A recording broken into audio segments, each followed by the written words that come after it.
dose d'économie. Avec cette question que l'on se pose en tant que citoyen, en tant qu'épargnant. Bonjour Nicolas Dose. Bonjour. Comment financer l'effort militaire à Bercy?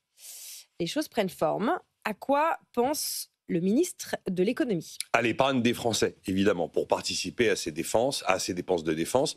L'objectif à terme d'ici 4 ans, c'est d'avoir ajouté 45 milliards d'euros tous les ans dans le budget de la défense et d'avoir porté ce budget à peu près 100 milliards d'euros. C'est le chiffre évoqué par le ministre des Armées. Alors j'ai bien dit attirer l'épargne.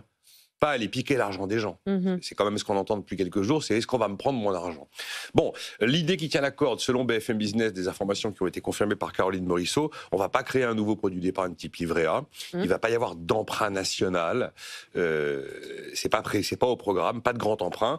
L'idée, c'est d'utiliser le produit d'épargne existant, d'épargne longue, qui est l'assurance vie, et probablement aussi de recourir aux PER, les plans d'épargne en retraite, ou les PEE, les plans d'épargne entreprise, tout ce qui est épargne salariale.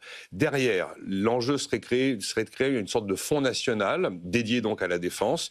Il serait amorcé par la Caisse des dépôts et par BPI France. Les banques et les assureurs seraient également sollicités pour qu'ensuite les épargnants puissent y placer leur épargne.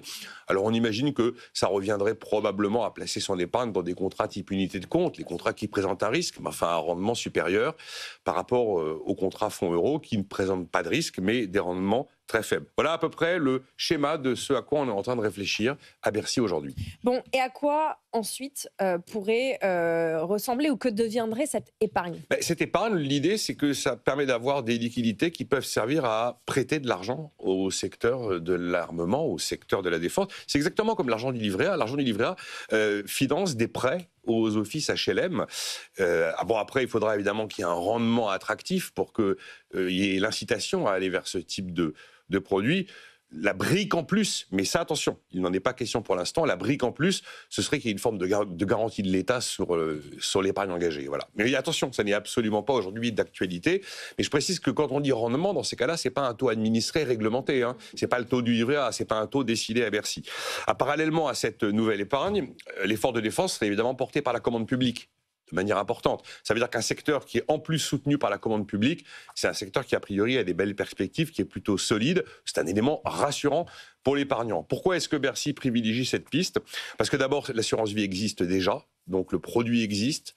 L'adapter est quand même quelque chose de relativement simple. Ensuite, parce qu'on voit quand même que c'est là où on arrive à drainer assez rapidement des sommes d'argent importantes. On a aujourd'hui 2000 milliards d'euros dans l'assurance vie. Et puis, on nous dit, en plus, ça ne coûte rien. Enfin, ça ne coûte rien, c'est une façon de parler. Puisque je rappelle que, fondamentalement, c'est de l'argent qui est destiné à nourrir des prêts. Et donc, fondamentalement, c'est quand même de l'argent qui reste de la dette à l'arrivée. Alors, ça peut être de la dette publique ou de la dette privée. Nicolas, ce qu'on peut déduire de ce que vous nous dites, c'est qu'il n'est pas question de confisquer l'argent des Français pour payer la défense. Non, il n'y a pas d'emprunt obligatoire à l'ordre du jour. Maintenant, quand on dit confisquer l'argent, le principe de l'impôt, c'est quand même d'aller chercher, de vous obliger à verser de l'argent. C'est le principe de l'impôt. Alors, l'impôt, c'est pas de l'argent qui est volé, c'est de l'argent qui est prélevé. C'est prélevé, c'est légal, c'est voté démocratiquement par le Parlement. Enfin, c'est quand même de l'argent qu'on vous oblige à verser et que vous n'auriez pas forcément spontanément versé. Maintenant, on peut faire tout ce qu'on veut et imaginer qu'on va effectivement réussir à créer une grosse nouvelle poche d'épargne qui va financer la défense. Compte tenu de l'ampleur des déficits publics du pays, on n'échappera pas à des sujets avec des mesures concernant la dépense sociale, santé-retraite, la dépense des collectivités locales, avec la question des effectifs dans les collectivités locales, la question de la réforme de l'État et de la sphère publique, de ce qui doit rester des missions régaliennes, ou encore même de la dépense fiscale, avec la kyrielle de niches de crédit d'impôt et de subventions. Il ne faut pas croire que ce sujet-là, parce qu'on aurait appuyé sur le bouton assurance vie et que tout d'un coup les épargnants sont fous d'amour pour le nouveau produit, va nous exonérer des débats de fond et des réformes structurelles qui s'imposent. Et heureusement d'ailleurs. C'est un fait. Merci beaucoup, Nicolas Dose.